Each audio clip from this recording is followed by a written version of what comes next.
Hi friends, welcome back to ವಿಪ್ರತು story point. ಸ್ನೇಹಿತರೆ, ಮನಗಳು ಅರಳುವ ಸಮಯ ಕಥಾ ಸರಣಿಯ 30ನೇ ಭಾಗವನ್ನು ನಾವಿವಾಗ ನೋಡ್ತಾ ಇದ್ದೀವಿ. ತಡ ಮಾಡದೆ ಕತೆಗೋಗೋಣ. ಕವನ ತನ್ನ ಆಳವಾದ ಪ್ರಶ್ನೆಗಳಿಗೆ ಆದಿತ್ಯನಿಂದ ಯಾವುದೇ ಪ್ರಾಪರ್ ಆನ್ಸರ್ ಪಡೆಯಲು ಸಾಧ್ಯವಾಗಲಿಲ್ಲ. ಅವಳ ಕಣ್ಣುಗಳಲ್ಲಿ ಈಗ ಪೂರ್ತಿ ನಿರಾಶೆ ಮತ್ತು ಡೀಪ್ ಸಾರೋ ತುಂಬಿತ್ತು. ತನ್ನ ಆ ತೇವವಾದ ಮತ್ತು ಆರ್ದ್ರ ಕಣ್ಣುಗಳೊಂದಿಗೆ ಅವಳು ಆ ಸ್ಥಳದಿಂದ ಪೂರ್ತಿ ಮೌನವಾಗಿ ಹೊರಟೋದ್ಲು. ಅವಳ ಆ ಎಕ್ಸಿಟ್ ಆದಿತ್ಯನಿಗೆ ಒಂದು ದೊಡ್ಡ ಎಮೋಷನಲ್ ಸ್ಟೆಪ್ ಬ್ಯಾಕ್ ಆಗಿತ್ತು. ಇನ್ನೊಂದು ಕಡೆ ಆದಿತ್ಯ ತನ್ನದೇ ಆದ ಕಾಂಪ್ಲೆಕ್ಸ್ ಥಾಟ್ಸ್ ಮತ್ತು ಆಲೋಚನೆಗಳಲ್ಲಿ ಪೂರ್ತಿ ಕಳೆದು ಹೋಗಿದ್ದ. ಅವನು ಆ ವಿಶಾಲವಾದ ಸಭಾಂಗಣದ ಒಂದು ಮೂಲೆಯಲ್ಲಿ ಬಹಳ ಸಮಯದಿಂದ ಒಬ್ಬಂಟಿಯಾಗಿ ನಿಂತಿದ್ದ. ಕವನ ಕೇಳಿದ ಆ ಚೂಪಾದ ಪ್ರಶ್ನೆಗಳು ಅವನ ತಲೆಯಲ್ಲಿ ಪದೇ ಪದೇ ಎಕೋ ಆಗ್ತಾ ಇತ್ತು. ಅವನು ತನ್ನೊಳಗಿರೋ ಆ ಗೊಂದಲ ಮತ್ತೆ ಕವನಾಳ ಆ ಎಮೋಷನಲ್ ಪ್ರಶ್ನೆಗಳೊಂದಿಗೆ ಪೂರ್ತಿ ಬ್ಯಾಟಲ್ ಮಾಡ್ತಿದ್ದ. ಆ ವಿಶಾಲವಾದ ಹಾಲ್ನಲ್ಲಿರೋ ಆ ಸೈಲೆನ್ಸ್ ಆದಿತ್ಯನನ್ನ ಇನ್ನೂ ಹೆಚ್ಚು ಕಾಡ್ತಾ ಇತ್ತು. ಅವನು ತನ್ನ ಫೀಲಿಂಗ್ಸ್ಗೆ ಒಂದು ಹೆಸರು ಕೊಡೋಕೆ ಪಡ್ತಿರೋ ಆ ಸ್ಟ್ರಗಲ್ ಅವನ ಕಣ್ಣುಗಳಲ್ಲಿ ಸ್ಪಷ್ಟವಾಗಿ ಕಾಣಿಸ್ತಾ ಇತ್ತು. ಸಭಾಂಗಣದ ಆ ಮೂಲೆಯಲ್ಲಿ ಒಬ್ಬನೇ ನಿಂತಿದ್ದ ಆದಿತ್ಯನಿಗೆ ಸಡನ್ ಆಗಿ ಒಂದು ರೀತಿಯ ಅನ್ನೋನ್ ಆಂಗ್ಸೈಟಿ ಅಥವಾ ಆತಂಕ ಶುರುವಾಯಿತು. ಕವನ ಈಗಾಗಲೇ ಅವನ ಪ್ರತಿಯೊಂದು ಥಾಟ್ ಮತ್ತೆ ಅವನ ಹೃದಯದ ಆಳದಲ್ಲಿ ಪೂರ್ತಿ ಆವರಿಸ್ಕೊಂಡ್ಬಿಟ್ಟಿದ್ಲು. ಅವಳ ಆ ನೋವಿನ ಮುಖ ಪದೇ ಪದೇ ಅವನ ಕಣ್ಮುಂದೆ ಬಂದು ಅವನನ್ನ ಪೂರ್ತಿ ರೆಸ್ಟ್ಲೆಸ್ ಮಾಡ್ತಾ ಇತ್ತು. ಈ ವಿಚಿತ್ರವಾದ ಪ್ಯಾನಿಕ್ ಅಟ್ಯಾಕ್ ನಡುವೆಯೇ ಯಾರೋ ತನ್ನನ್ನು ದೂರದಿಂದ ಕರೆಯುತ್ತಿರುವಂತೆ ಅವನಿಗೆ ಒಂದು ಸ್ಟ್ರೇಂಜ್ ಫೀಲಿಂಗ್ ಉಂಟಾಯಿತು.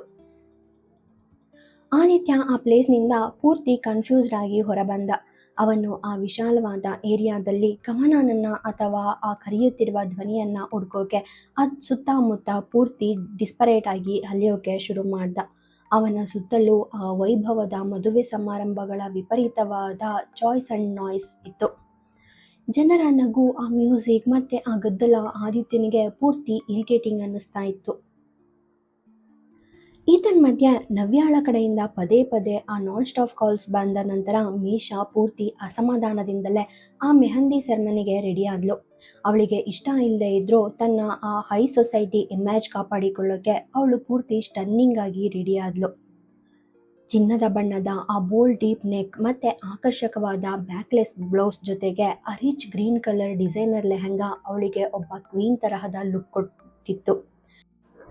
ಕುತ್ತಿಗೆಯಲ್ಲಿ ಸೊಗಸಾದ ಆ ಎಕ್ಸ್ವಾಗೈಟ್ ಜ್ಯುವೆಲರಿ, ಮುಖದ ಮೇಲೆ ಆ ಹೆವಿ ಪ್ರೊಫೆಷನಲ್ ಮೇಕಪ್ ಮತ್ತೆ ತುಟಿಗಳ ಮೇಲೆ ಆ ಬೋಲ್ಡ್ ಆದ ಡೀಪ್ ರೆಡ್ ಲಿಪ್ಸ್ಟಿಕ್ ಅವಳ ಸೌಂದರ್ಯವನ್ನ ಇನ್ನೂ ಹೆಚ್ಚು ಹೈಲೈಟ್ ಮಾಡುತ್ತಿತ್ತು.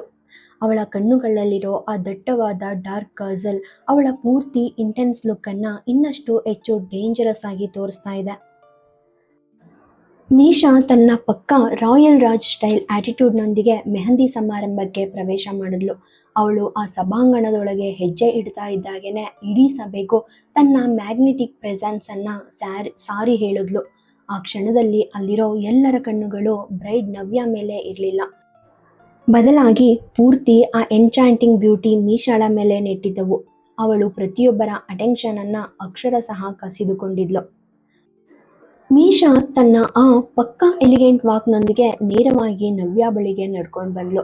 ಅವಳನ್ನ ಪ್ರೀತಿಯಿಂದ ಪೂರ್ತಿ ಟೈಟ್ ಹಗ್ ಮಾಡಿ ಸಮಾಧಾನ ಪಡಿಸ್ತಾ ಅವಳ ಪಕ್ಕದಲ್ಲೇ ಕುಳಿತುಕೊಂಡ್ಲು. ನವ್ಯ ಸ್ವಲ್ಪ ಅನಾಯ್ ಆಗಿ ಮತ್ತೆ ಸಿಟ್ಟಿನಿಂದಲೇ ಮೀಶಾಳ ಕಡೆಗೆ ನೋಡಿ ಕಂಪ್ಲೇಂಟ್ ಮಾಡಿದ್ಲು. ನೀನು ಸ್ಪೆಷಲ್ ಆಗಿ ನನ್ನ ವೆಡ್ಡಿಂಗ್ ಅಟೆಂಡ್ ಮಾಡೋಕೆ ಅಂತಾನೆ ಇಲ್ಲಿಗೆ ಬಂದಿದ್ಯಾ ಮೀಶಾ, ಬಟ್ ನೀನು ನೋಡಿದ್ರೆ ಪ್ರತಿಯೊಂದು ಫಂಕ್ಷನ್ ಅಂಡ್ ಸೆರೆಮನಿಯಿಂದ ಪದೇ ಪದೇ ತಪ್ಪಿಸ್ಕೊಳ್ತಿದ್ಯಾ. You are not at all present here. Misha ನವ್ಯಾಳ ಆ ಮುನಿಸನ್ನ ನೋಡಿ ಪೂರ್ತಿ ಕೂಲಾಗಿ ವಿವರಿಸೋಕೆ ಶುರು ಮಾಡಿದ್ಲು. ಓ ಮೈ ಲವ್, ನಿನಗೆ ಮೊದಲೇ ತಿಳಿದಿದೆ ನನಗೆ ಈ ಬೋರಿಂಗ್ ಆದ ಮದುವೆ ಆಚರಣೆಗಳು ಮತ್ತು ಫ್ಯಾಮಿಲಿ ಡ್ರಾಮಾಗಳು ಕಿಂಚಿತ್ತೂ ಇಂಟ್ರೆಸ್ಟ್ ಇಲ್ಲ ಅಂತ. ಈ ತರಹದ ಟ್ರೆಡಿಷನಲ್ ರಿಚುವಲ್ಸ್ ಅಂದರೆ ನನಗೆ ಪೂರ್ತಿ ಅಲರ್ಜಿ. ಆದರೂ ನಾನು ಕೇವಲ ನಿನಗೋಸ್ಕರ ನಿನ್ನ ಈ ಬಿಗ್ ಡೇ ಸೆಲೆಬ್ರೇಟ್ ಮಾಡೋಕ್ಕೆ ಅಂತ ಇಲ್ಲಿಗೆ ಬಂದಿದ್ದೀನಿ. So please don't be angry with me. Navya ಮೀಶಾಳ ಆ ಮುಖಭಾವವನ್ನು ನೋಡಿ ತುಂಟತನದಿಂದ ನಗುತ್ತಾ ಪೂರ್ತಿ ಸರ್ಕ್ಯಾಸ್ಟಿಕ್ ಆಗಿ ಒಂದು ಪಾಯಿಂಟ್ ಎತ್ತಿದ್ಲು. ನನಗಾಗಿನೇ ನೀನು ಇಲ್ಲಿಗೆ ಬಂದಿರೋದಾ, ಅಥವಾ ನೀನು ನಿನ್ನ ಆ ಟಾಕ್ಸಿಕ್ ಫ್ಯಾಮಿಲಿ ಡ್ರಾಮಾದಿಂದ ಪೂರ್ತಿ ಎಸ್ಕೇಪ್ ಆಗಿ ಓಡ್ ಬಂದಿದ್ಯಾ Misha? What is the real reason? Misha ಆ ಮಾತನ್ನು ಕೇಳಿ ತನ್ನ ಸಿಗ್ನೇಚರ್ ಆಟಿಟ್ಯೂಡ್ ತೋರಿಸ್ತಾ ಒಂದು ರೀತಿಯ ಫೈರ್ ಲುಕ್ ನೀಡಿದ್ಲು. ಅವಳ ಧ್ವನಿಯಲ್ಲಿ ಆ ಹಳೆಯ ಕಾಲದ ಡಾಮಿನೇಟ್ ಇತ್ತು. What happen Navya? Why are you interrogating me? Misha Raj ತನ್ನ ಪ್ರೇಸಿಯಸ್ ಟೈಮ್ ಇಡೀ ಪ್ರಪಂಚವನ್ನು ಬಿಟ್ಟು ಕೇವಲ ನಿನಗಾಗಿ ಸೀಮಿತಗೊಳಿಸಿದ್ದಾಳೆ. That is more than enough right? ಅದು ನಿನಗೆ ಸಾಲಲ್ವಾ? ನನ್ನ ಈ ಪರ್ಸ್ನಲ್ ಸ್ಯಾಕ್ರಿಫೈಸನ್ನು ಕ್ವಶನ್ ಮಾಡಬೇಡ. ಮೀಶಾ ತನ್ನ ಆ ಪಕ್ಕ ರಾಯಲ್ ಹೈ ಕ್ಲಾಸ್ ಪರ್ಸನ ಇಂದ ಸ್ವಲ್ಪವೂ ಹಿಂದೆ ಸರಿಲಿಲ್ಲ. ಅವಳು ನವ್ಯಾಳ ಆ ಪ್ರಶ್ನೆಯನ್ನು ತುಂಬ ಸ್ಮಾರ್ಟ್ ಆಗಿ ಡೈವರ್ಟ್ ಮಾಡಿ ತನ್ನದೇ ಆದ ಸ್ಟೈಲ್ನಲ್ಲಿ ಸೈಲೆನ್ಸ್ ಮಾಡಿದ್ಲು. ಅವಳ ಆ ಮಾತುಗಳಲ್ಲಿ ಒಂದು ರೀತಿಯ ಹಿಡನ್ ಪೇನ್ ಇದ್ರೂ ಹೊರಗೆ ಮಾತ್ರ ಅವಳು ಪೂರ್ತಿ ಸಾಲಿಡ್ ಆ್ಯಂಡ್ ಕಾನ್ಫಿಡೆಂಟ್ ಆಗಿ ಕಾಣಿಸ್ತಾ ಇದ್ಲು. ಆ ಮೆಹಂದಿ ಆರ್ಟಿಸ್ಟ್ ಮೀಶಾಳ ಆ ರಾಯಲ್ ಲುಕ್ ಮತ್ತು ಸೌಂದರ್ಯವನ್ನು ನೋಡಿ ಪೂರ್ತಿ ಇಂಪ್ರೆಸ್ ಆಗಿದ್ಲು. ಅವಳು ತುಂಬ ವಿನಯದಿಂದ ಮೀಶಾಳನ್ನು ಕೇಳಿದ್ಲು, ಮೇಡಮ್ ಪ್ಲೀಸ್ ನೀವು ಬನ್ನಿ, ನಾನು ನಿಮಗೂ ಒಂದು ಬ್ಯೂಟಿಫುಲ್ ಮೆಹಂದಿ ಡಿಸೈನ್ ಹಚ್ತೀನಿ, it will look great on you. ಆದರೆ ಮೀಶಾ ತನ್ನ ಆ ಪಕ್ಕ ಕೋಲ್ಡ್ ಆ್ಯಂಡ್ ಆ್ಯರೋಗೆಂಟ್ ಟೋನಲ್ಲಿ ಒಂದೇ ಮಾತಲ್ಲಿ ಆ ಆಫರ್ನ ರಿಜೆಕ್ಟ್ ಮಾಡಿದ್ಲು. ಐ ಆಮ್ ನಾಟ್ ಇಂಟ್ರೆಸ್ಟೆಡ್, ನನಗಿದರಲ್ಲಿ ಕಿಂಚಿತ್ತೂ ಆಸಕ್ತಿ ಇಲ್ಲ.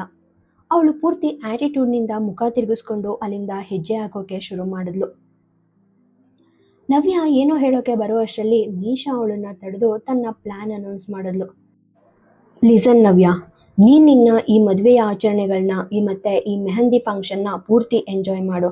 ನಾನು ಈ ಕ್ರೌಡ್ನಿಂದ ಸ್ವಲ್ಪ ದೂರ ಹೋಗಿ ಈ ಸುಂದರವಾದ ಫಾರ್ಮ್ ಹೌಸ್ ಸುತ್ತ ಒಂದು ರೌಂಡ್ ಹಾಕಿ ಬರ್ತೀನಿ. I need some fresh air and peace of mind. ಹೀಗೆ ಹೇಳುತ್ತಾ ಮೀಶಾ ತನ್ನ ಹೆವಿ ಡಿಸೈನರ್ ಲೆಹಂಗಾವನ್ನು ಸರಿಪಡಿಸ್ಕೊಳ್ತಾ ಪೂರ್ತಿ ಗ್ರೇಸ್ಫುಲ್ ಆಗಿ ಅಲ್ಲಿಂದ ಹೊರಟ್ಲು. ಅವಳ ಆ ವಾಕೌಟ್ ಆ ಮೆಹಂದಿ ಆರ್ಟಿಸ್ಟ್ಗೆ ಪೂರ್ತಿ ಶಾಕ್ ಕೊಟ್ಟರೆ ನವ್ಯಾಗೆ ಮೀಶಾಳ ಈ ಅನ್ಪ್ರೆಡಿಕ್ಟೇಬಲ್ ನೇಚರ್ ಬಗ್ಗೆ ಚೆನ್ನಾಗಿ ತಿಳಿದಿತ್ತು. ಮೀಶಾ ಅಲ್ಲಿಂದ ಹೊರಡುವ ಮುನ್ನ ಸಡನ್ ಆಗಿ ನಿಂತು ನವ್ಯ ಕಡೆಗೆ ಪೂರ್ತಿ ಸೀರಿಯಸ್ ಆ್ಯಂಡ್ ಶಾಪ್ ಆಗಿ ತಿರುಗಿ ತನ್ನ ಅಂತಿಮ ಎಚ್ಚರಿಕೆಯನ್ನು ಕೊಟ್ಟಳು. ಅವಳ ಕಣ್ಣುಗಳಲ್ಲಿ ಒಂದು ರೀತಿಯ ಕೋಲ್ಡ್ ಫ್ಯೂರಿ ಇತ್ತು. ಲಿಸನ್ ನವ್ಯ, ನನ್ನ ಅಣ್ಣ ಅಥವಾ ಬೇರೆ ಯಾರಿಗಾದರೂ ನಾನು ಇಲ್ಲಿಗೆ ಬಂದಿರೋ ವಿಷಯ ಅಥವಾ ನನ್ನ ಯಾವುದಾದ್ರೂ ಸೀಕ್ರೆಟ್ ಮೂವ್ ಬಗ್ಗೆ ಒಂದು ಸಣ್ಣ ಸುಳಿವು ಸಿಕ್ಕರೂ ಕೂಡ if they find out where I am, ಹಾಗಾದರೆ ನವ್ಯ ಅವಳ ಮಾತಿನ ತೀವ್ರತೆಯನ್ನು ಅರ್ಥ ಮಾಡಿಕೊಂಡು ತಮಾಷೆಯಾಗಿ ಮದುವೆಯ ಮೂಡ್ನಲ್ಲಿ ಉತ್ತರಿಸುವ ಮೊದಲೇ ಮೀಶಾ ಅವಳ ಕಣ್ಣಲ್ಲಿ ಕಣ್ಣಿಟ್ಟು ಪೂರ್ತಿ ಅಗ್ರೆಸಿವ್ ಆಗಿ ಅವಳನ್ನು ಸೈಲೆಂಟ್ ಮಾಡಿದ್ಲು. ಹಾಗಾದರೆ ನೀ ನನ್ನನ್ನು ಕೊಲೆ ಮಾಡ್ತೀಯಾ? I know the very well my dear. ಸತ್ಯವಾಗಿ ಹೇಳ್ತಿದ್ದೀನಿ Navya, it will be your worst nightmare. ನನ್ನ ವಿಷಯದಲ್ಲಿ ಯಾರಾದರೂ ಇಂಟರ್ಫಿಯರ್ ಆಗೋದನ್ನು ನಾನು ಸಹಿಸಲ್ಲ. So be careful about your words. Misha ತನ್ನ ಈ ಡೆಡ್ಲಿ ವಾರ್ನಿಂಗ್ ನೀಡುತ್ತಾ ನವ್ಯಾಳ ಮುಖವನ್ನು ನೇರವಾಗಿ ದಿಟ್ಟಿಸಿ ನೋಡಿದ್ಲು. ಮೀಶಾ ತನ್ನದೇ ಆದ ಡೀಪ್ ಥಾಟ್ಸ್ ಮತ್ತು ಆಲೋಚನೆಗಳಲ್ಲಿ ಪೂರ್ತಿ ಕಳೆದೋಗಿ ಮಂದಹಾಸವಿಲ್ಲದೆ ಮುಂದೆ ನಡೀತಾ ಇದ್ಲು. ಅವಳು ತನ್ನ ಫೋನ್ನಲ್ಲಿ ಯಾವುದೋ ಇಂಪಾರ್ಟೆಂಟ್ ಇನ್ಫಾರ್ಮೇಷನ್ ಪರಿಶೀಲಿಸ್ತಾ ಪೂರ್ತಿ ಬ್ಯುಸಿಯಾಗಿದ್ಲು. ಸಡನ್ ಆಗಿ ಅವಳು ಗಮನಿಸದೆಯೇ ಯಾರೋ ಒಬ್ಬರಿಗೆ ಡಿಕ್ಕಿ ಹೊಡೆದ್ಲು. ಆ ಫೋರ್ಸ್ ಎಷ್ಟಿತ್ತು ಅಂದರೆ ಅವಳ ಕೈಯಲ್ಲಿದ್ದ ಫೋನ್ ಕೆಳಗೆ ಬಿದ್ದು ಹೋಗಿತ್ತು ಮತ್ತು ಅವಳು ಕೂಡ ಬ್ಯಾಲೆನ್ಸ್ ತಪ್ಪಿ ಬೀಳೋಕ್ಕೆ ಶುರು ಮಾಡಿದ್ಲು. ಮೀಶಾ ತಾನು ನೆಲಕ್ಕೆ ಬೀಳೋದು ಗ್ಯಾರಂಟಿ ಅಂತ ಭಯದಿಂದ ತನ್ನ ಕಣ್ಣುಗಳನ್ನ ಪೂರ್ತಿ ಮುಚ್ಕೊಂಡ್ಳು. ಆದರೆ ಅವಳು ನೆಲಕ್ಕೆ ತಾಕುವ ಮೊದಲೇ ಅವಳಿಗೆ ತಾನು ಗಾಳಿಯಲ್ಲಿ ತೂಗಾಡುತ್ತಿರುವಂತೆ ಭಾಸವಾಯಿತು. ಯಾರೋ ಒಬ್ಬರ ಪವರ್ಫುಲ್ ಆ್ಯಂಡ್ ಸ್ಟ್ರಾಂಗ್ ಹ್ಯಾಂಡ್ಸ್ ಅವಳ ಸೊಂಟವನ್ನು ಪೂರ್ತಿ ಬಿಗಿಯಾಗಿ ಸುತ್ತುವರೆದು ಅವಳನ್ನು ಬೀಳದಂತೆ ತಡೆದು ನಿಲ್ಲಿಸಿದ್ವು. ಆ ಸ್ಪರ್ಶದಲ್ಲಿ ಒಂದು ರೀತಿಯ ಅಥಾರಿಟಿ ಮತ್ತು ರಕ್ಷಣೆ ಎರಡೂ ಇತ್ತು. ಮೀಶಾ ಪೂರ್ತಿ ಶಾಕ್ಡ್ ಆಗಿ ಮೆಲ್ಲನೆ ತನ್ನ ಒಂದು ಕಣ್ಣನ್ನು ತೆರೆದು ಆ ವ್ಯಕ್ತಿಯ ಮುಖವನ್ನು ನೋಡಿದ್ಲು. ಅವನನ್ನು ನೋಡ್ತಾ ಇದ್ದ ಹಾಗೆ ಅವಳ ಕಣ್ಣುಗಳು ಪೂರ್ತಿ ಅಗಲ ಆದವು. ಮೀಶಾ ಆ ವ್ಯಕ್ತಿಯ ಮುಖವನ್ನು ನೋಡಿದ ತಕ್ಷಣ ಅವಳಲ್ಲಿರೋ ಆ ಹಳೆಯ ಅಗ್ರೆಸಿವ್ ಆ್ಯಟಿಟ್ಯೂಡ್ ಮತ್ತೆ ಹೊರಬಂತು. ಅವಳು ತನ್ನನ್ನು ಹಿಡಿದಿರೋ ಆ ಸ್ಟ್ರಾಂಗ್ ಕೈಗಳನ್ನು ಕಂಡು ಪೂರ್ತಿ ಫ್ಯೂರಿಯಸ್ ಆಗಿ ಕಿರ್ಚಿದ್ಲು. You idiot, just leave me alone. ನನ್ನ ತಕ್ಷಣ ಬಿಟ್ಬಿಡು. ನಿನಗೆ ಸರಿಯಾಗಿ ಕಣ್ ಕಾಣಿಸಲ್ವಾ? How dare you touch me? Misha ಪೂರ್ತಿ ಕೋಪದಿಂದ ತನ್ನ ಸೊಂಟದಲ್ಲೂ ಸುತ್ತಲೂ ಇನ್ನೂ ಬಿಗಿಯಾಗಿ ಹಿಡಿದಿದ್ದ ರಾಹುಲ್ ಕಡೆಗೆ ನೋಡಿ ಪೂರ್ತಿ ಇನ್ಸಲ್ಟಿಂಗ್ ಆಗಿ ಮಾತಾಡಿದ್ಲು. ರಾಹುಲ್ ಅವಳ ಆ ಆ್ಯರೋಗೆಂಟ್ ಬಿಹೇವಿಯರ್ ನೋಡಿ ಪೂರ್ತಿ ಕೂಲ್ ಆ್ಯಂಡ್ ಕಾಮ್ ಆಗಿ ಇದ್ದ. ಅವಳ ಮಾತನ್ನು ಕೇಳಿ ಅವನ ಮುಖದಲ್ಲಿ ಒಂದು ಸಣ್ಣ ಸರ್ಕ್ಯಾಸ್ಟಿಕ್ ಸ್ಮೈಲ್ ಮಿಂಚಿತು. ಸರಿ, ಆ್ಯಸ್ ಯು ವಿಶ್. ಹೀಗೆ ಹೇಳುತ್ತಾ ರಾಹುಲ್ ಯಾವುದೇ ಮುನ್ಸೂಚನೆ ನೀಡದೆ ಸಡನ್ ಆಗಿ ತನ್ನ ಕೈಗಳನ್ನು ಅವಳ ಸೊಂಟದಿಂದ ಪೂರ್ತಿ ರಿಲೀಸ್ ಮಾಡ್ದ. ಮೀಶಾ ತಾನಿನ್ನೂ ಅವನ ಸಪೋರ್ಟ್ನಲ್ಲಿದ್ದೀನಿ ಅಂದ್ಕೊಂಡಿದ್ಲು. ಆದರೆ ರಾಹುಲ್ ಕೈ ತೆಗೆದ ತಕ್ಷಣ ಅವಳು ಅದೇ ಪೊಸಿಷನ್ನಲ್ಲಿ ಪೂರ್ತಿ ಹೆಲ್ಪ್ಲೆಸ್ ಆಗಿ ನೆಲದ ಮೇಲೆ ದಬ್ಬಕ್ಕನೆ ಬಿದ್ಲು. ಮೀಶಾ ನೆಲದ ಮೇಲೆ ಕುಳಿತು ತನ್ನ ನೋವಾಗುತ್ತಿರುವ ಸೊಂಟವನ್ನು ಪೂರ್ತಿ ಪೇಯ್ನಿಂದ ನೀವಿಕೊಳ್ತಾ ರಾಹುಲ್ ಕಡೆಗೆ ಬೆಂಕಿ ಉಗುಳುವ ಕಣ್ಣುಗಳಿಂದ ನೋಡಿದ್ಲು. ಅವಳು ಪೂರ್ತಿ ಔಟ್ ಆಫ್ ಕಂಟ್ರೋಲ್ ಆಗಿ ಕಿರ್ಚಿದ್ಲು. ಛೇ, ಯು ಸೈಕೋ, ನೀನು ಸ್ವಲ್ಪ ಆದರೂ ಕಾಮನ್ ಸೆನ್ಸ್ ಇದೆಯಾ? Are you even in your right mind? ಒಬ್ಬ ಹುಡುಗಿ ಬೀಳ್ತಿದ್ದಾಳೆ ಅಂದಾಗ ಹೀಗೆ ಯಾರಾದರೂ ಸಡನ್ ಆಗಿ ಕೈ ಬಿಡ್ತಾರಾ? ನಿನಗೆ ಮ್ಯಾನರ್ಸ್ ಅನ್ನೋದೇ ಇಲ್ವಾ? ರಾಹುಲ್ ಮೀಶಾಳ ಆ ಆಂಗ್ರಿ ಔಟ್ಬರ್ಡ್ಗೆ ಸ್ವಲ್ಪವೂ ಪ್ಯಾನಿಕ್ ಆಗಲಿಲ್ಲ. ಬದಲಾಗಿ ಅವನು ಅವಳ ಮುಂದೆ ಪೂರ್ತಿ ಸ್ಟೈಲಿಶ್ ಆಗಿ ತನ್ನ ಮೊಣಕಾಲುಗಳ ಮೇಲೆ ಕುಳಿತು ಅವಳ ಕಣ್ಣಲ್ಲಿ ಕಣ್ಣಿಟ್ಟು ನೇರವಾಗಿ ಮಾತಾಡೋಕೆ ಶುರು ಮಾಡ್ದ. ಲಿಸನ್, ನನ್ನ ಮನಸ್ಸು ಪೂರ್ತಿ ಸ್ಟೇಬಲ್ ಆಗಿದೆ ಮತ್ತು ಅದಿರಬೇಕಾದ ಸರಿಯಾದ ಸ್ಥಾನದಲ್ಲೇ ಪೂರ್ತಿ ಸೇಫ್ ಆಗಿದೆ. ಆದರೆ ನನ್ನ ಈ ಒಂದು ಸಣ್ಣ ಡೌಟ್ ಏನಾದರೂ ಸರಿಯಾಗಿದ್ದರೆ ನಿನ್ನ ಮೈಂಡ್ ಆ್ಯಂಡ್ ಸೆನ್ಸ್ ಎರಡನ್ನ ಮನೇಲೇ ಮರೆತು ಬಂದಿದೆಯಾ ಅನಿಸುತ್ತೆ. ನಾನು ಬಿಡು ಅಂದಿದ್ದಕ್ಕೆ ಬಿಟ್ಟೆ, ಅದರಲ್ಲಿ ನನ್ನ ತಪ್ಪೇನಿದೆ?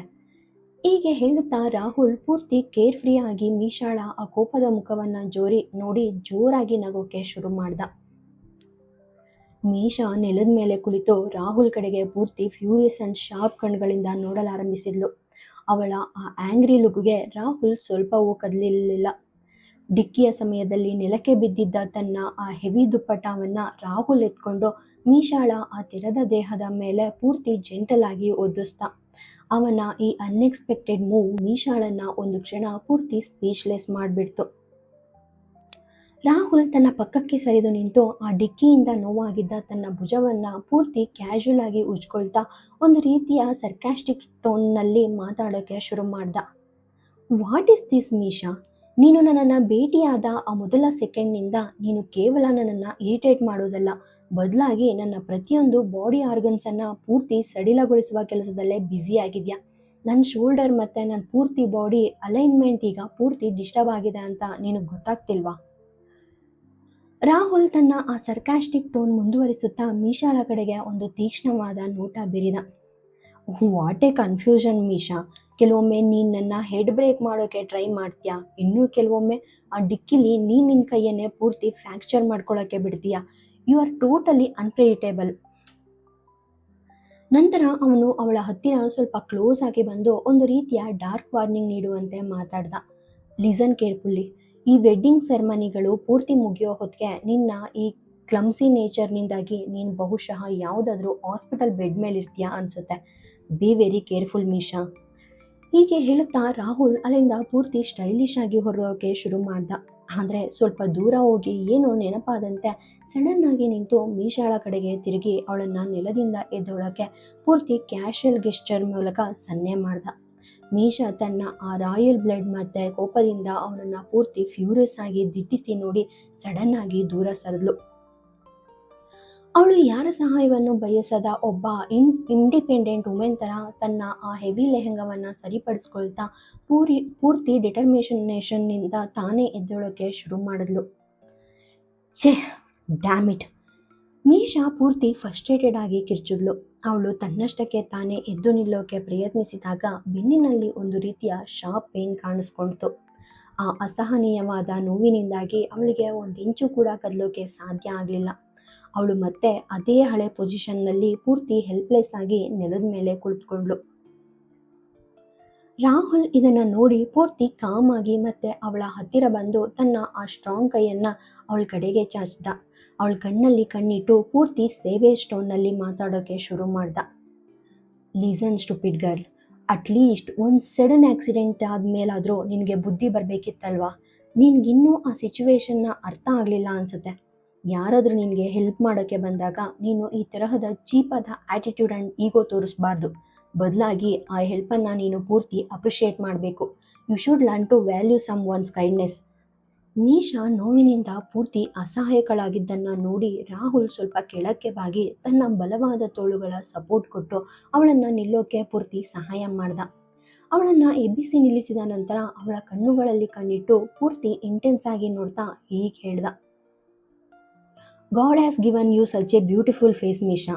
ಆದರೆ ಆ ಸುಂದರವಾದ ಮುಖದ ಜೊತೆಗೆ ದೇವರು ನಿನಗೆ ಸ್ವಲ್ಪ ಆದರೂ ಬುದ್ಧಿವಂತಿಕೆಯನ್ನು ನೀಡಿರ್ಬೇಕಂತ ನಾನು ಭಾವಿಸ್ತೀನಿ. ನೀನು ಅದನ್ನು ಲೈಫಲ್ಲಿ ಒಮ್ಮೆಯಾದರೂ ಪೂರ್ತಿ ಸ್ಟ್ರಿಕ್ಟ್ಲಿ ಬಳಸಬೇಕು. ಅವನು ಒಂದು ಕ್ಷಣ ಮಾತು ನಿಲ್ಲಿಸಿ ತನ್ನ ತುಟಿಗಳ ಮೇಲೆ ಒಂದು ರೀತಿಯ ಸರ್ಕ್ಯಾಸ್ಟಿಕ್ ಸ್ಮೈಲ್ನೊಂದಿಗೆ ಅವಳನ್ನು ಚುಚ್ಚಿದ. ಡೋಂಟ್ ವರಿ ಮೀಶಾ, ಈ ಬುದ್ಧಿವಂತಿಕೆ ಅನ್ನೋದು ಕಾನ್ಸ್ಟೆಂಟ್ ಯೂಸೇಜ್ನಿಂದ ಪೂರ್ತಿ ಖಾಲಿಯಾಗಿ ಹೋಗುವಂಥದ್ದಲ್ಲ. So you can use it freely. ಹೀಗೆ ಹೇಳುತ್ತಾ ರಾಹುಲ್ ಪೂರ್ತಿ ಸ್ಟೈಲ್ ಆಗಿ ಅಲ್ಲಿಂದ ಹೊರಡೋಕೆ ಶುರು ಮಾಡ್ದ.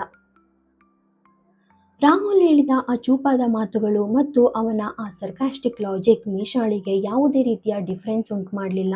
ಅವಳು ತನ್ನ ಆಟಿಟ್ಯೂಡನ್ನು ಪೂರ್ತಿ ಕಾನ್ಸಿಸ್ಟೆಂಟ್ ಆಗಿ ಇಟ್ಕೊಂಡು ಒಬ್ಬ ಕೋಲ್ಡ್ ಹಾರ್ಟೆಡ್ ವುಮೆನ್ ಥರ ಅವನ ಮುಖವನ್ನೇ ನೋಡ್ತಾ ಪೂರ್ತಿ ಶೇಮ್ಲೆಸ್ಲಿ ಕೇಳಿದ್ಲು. Okay, that is enough. Now tell me, ನಾನು ಒಂದು ಒಳ್ಳೆ ಡ್ರಿಂಕ್ ಎಲ್ಲಿ ಪಡಿಬಹುದು? Where is the barrier? Rahul ಮೀಶಾಳ ಈ ವಿಚಿತ್ರವಾದ ಪ್ರಶ್ನೆಯನ್ನು ಕೇಳಿ ಪೂರ್ತಿ ಅಫೆಂಡೆಡ್ ಆದ. ಅವನಿಗೆ ತನ್ನ ಇಡೀ ಇಂಟೆಲಿಜೆನ್ಸ್ ಸ್ಪೀಚ್ ವೇಸ್ಟ್ ಆಯಿತು ಅಂತ ಅನಿಸಿ ಪೂರ್ತಿ ಕೋಪದಿಂದ ರಿಯಾಕ್ಟ್ ಮಾಡ್ದ. ವಾಟ್?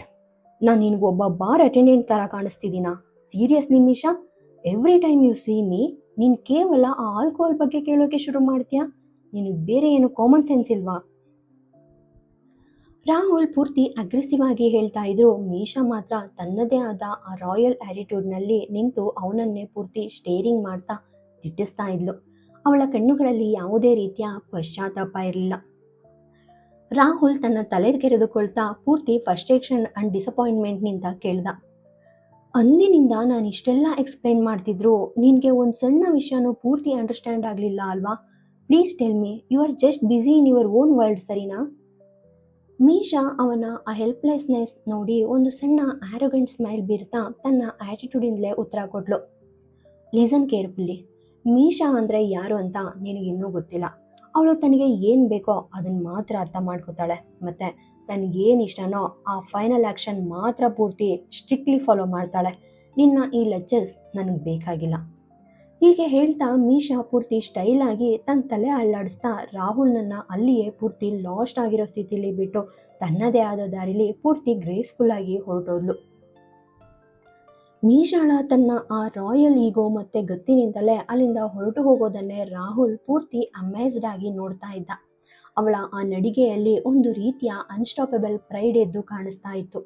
ಅವಳು ಕಣ್ಣಿನಿಂದ ಮರೆಯಾಗುವವರೆಗೂ ರಾಹುಲ್ ಅವಳನ್ನೇ ದಿಟ್ಟಿಸ್ತಾ ತನ್ನಷ್ಟಕ್ಕೆ ತಾನೇ ಪೂರ್ತಿ ಸರ್ಕಾಸ್ಟಿಕ್ ಟೋನ್ನಲ್ಲಿ ಮಾತಾಡ್ಕೊಳ್ಳೋಕ್ಕೆ ಶುರು ಮಾಡ್ದ. What A character! ಇವಳು ಖಂಡಿತವಾಗಿಯೂ ಆ ಆದಿತ್ಯನ ಸಿಸ್ಟರ್ ಆಗಬೇಕಿತ್ತು. ಅವರಿಬ್ಬರು ಆ ಫ್ಯಾಮಿಲಿ ಜೆನ್ಸ್ ಪೂರ್ತಿ ಮ್ಯಾಚ್ ಆಗ್ತಿದೆ.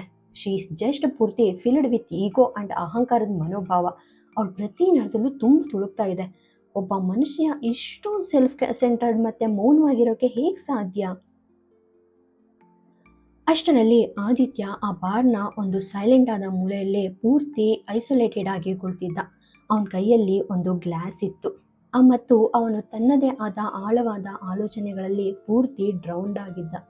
ಆ ಹಳೆಯ ನೆನಪುಗಳು ಮತ್ತು ಕವನಾಳ ಆ ನೋವಿನ ಮುಖ ಅವನನ್ನು ಪೂರ್ತಿ ಸಫೋಕೇಟೆಡ್ ಮಾಡೋಕ್ಕೆ ಶುರು ಮಾಡಿದಾಗ ಅವನು ಒಂದು ಸಿಗರೇಟನ್ನು ಹೊತ್ತಿಸಿ ದೀರ್ಘವಾಗಿ ಎಳೆದ. ಆ ಹೊಗೆಯ ಮಧ್ಯೆ ಅವನು ತನ್ನ ನೋವನ್ನು ಮರೆಯೋಕೆ ಟ್ರೈ ಮಾಡ್ತಾ ಇದ್ದ. Wine please, just one more glass. Aditya ತನ್ನ ಮುಂದಿನ ಸರ್ವಿಂಗ್ ಆರ್ಡರ್ ಮಾಡ್ದ. ಸರಿಯಾಗಿ ಅದೇ ಕ್ಷಣದಲ್ಲಿ ಮೀಶಾ ಅವನ ಪಕ್ಕದ ಕುರ್ಚಿ ಮೇಲೆ ಪೂರ್ತಿ ಗ್ರೇಸ್ಫುಲ್ ಆಗಿ ಬಂದು ಕೂತ್ಕೊಂಡ್ಳು. ಅವಳು ಆದಿತ್ಯನ ಆ ಡಿಸ್ಟರ್ಬ್ಡ್ ಲುಕ್ ಮತ್ತು ಅವನ ಪರ್ಸ್ನಾಲಿಟಿಯನ್ನು ಪೂರ್ತಿ ಇಂಟೆನ್ಸ್ ಆಗಿ ಗಮನಿಸ್ತಾ ಇದ್ಲು. ನಂತರ ಸ್ವಲ್ಪ ಹೊತ್ತು ಯೋಚಿಸಿದ ಮೀಶಾ ತನ್ನ ಆ ಸುಂದರವಾದ ಕೈಯನ್ನು ಆದಿತ್ಯನ ಕಡೆಗೆ ಪೂರ್ತಿ ಬೋಲ್ಡ್ ಆಗಿ ಚಾಚಿದ್ಲು. ಅವಳ ಕಣ್ಣುಗಳಲ್ಲಿ ಒಂದು ರೀತಿಯ ಮ್ಯಾಗ್ನೆಟಿಕ್ ಅಟ್ರಾಕ್ಷನ್ ಇತ್ತು. Hi, I am Misha. ಅವಳು ತನ್ನನ್ನು ತಾನು ಅವನಿಗೆ ಪರಿಚಯ ಮಾಡಿಕೊಂಡ್ಳು.